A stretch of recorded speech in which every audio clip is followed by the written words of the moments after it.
നമ്മളെ കോഴിക്കോട് നല്ലത് ഒരു 9.5 സെന്റ് സ്ഥലം ലോ ബഡ്ജറ്റിൽ വന്നിക്കണേ. അപ്പൊ അതിന്റെ ബാക്കി ഡീറ്റെയിൽസ് നോക്കിയാലോ.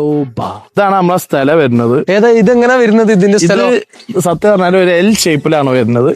നമ്മൾ ഈ ഒരു വര കണ്ടോ, ഈ വര വരെ നേരക്ക് ഇങ്ങനെ പോവാണ്. നേരെ പോയി കഴിഞ്ഞാൽ ആ വീട് കണ്ടോ, അതന്നെ ആ വീട് അടക്കം നമ്മളെ ഈ സ്ഥലത്ത് വരുന്നുണ്ട്. വീടും ഉണ്ടല്ലേ ഈ സ്ഥലത്തില്? വീട് അടക്കുന്നുണ്ട്. അതല്ലേ 9 സെന്റ്. പിന്നെ വീടിന്റെ കഥ എങ്ങനെ വരുന്നേ? വീടിന്റെ കഥ ഞാൻ അകത്ത് കാണിച്ചു തരാം. അത് മാത്രല്ല പ്രത്യേക ഒരു കാര്യം പറയാം. ഓണർ പറഞ്ഞിരിക്കുന്നത് വീടിന്റെ വില കാണണ്ട, സ്ഥലത്തിന്റെ വില മാത്രം കണ്ടാൽ മതി. എന്നാലും ഞാൻ ജസ്റ്റ് ഷോർട്ടായിട്ട് പറഞ്ഞുതരാം. ഇതിന്റെ അകത്ത് 4 ബെഡ്റൂം വരുന്നുണ്ട്, പിന്നെ കിച്ചണും ഉണ്ട്. അപ്പൊ കൂടുതൽ ഡീറ്റെയിൽസ് അറിഞ്ഞോളി. ടോട്ടൽ വരുന്നത് 9.5 സെന്റ് ആണ്. അത് മാത്രമല്ല നമ്മളെ നല്ലള ജംഗ്ഷന്ന് വെറും 300 മീറ്റർ മാറിയിട്ടാണ് നമ്മളെ ഈ പ്രോപ്പർട്ടി ഉള്ളത്. അപ്പൊ ഇതിന് നമ്മൾ ഓണർ ചോദിക്കുന്നത് വെറും 45 ലക്ഷം റുപ്യാണ്. അതും നെഗോഷ്യബിൾ ആണ്. അപ്പോൾ കൂടുതൽ ഡീറ്റെയിൽസ് അറിയാനായി ഓണറുടെ നമ്പർ ഞാൻ താഴത്ത് കൊടുത്തിരിക്കുന്നു.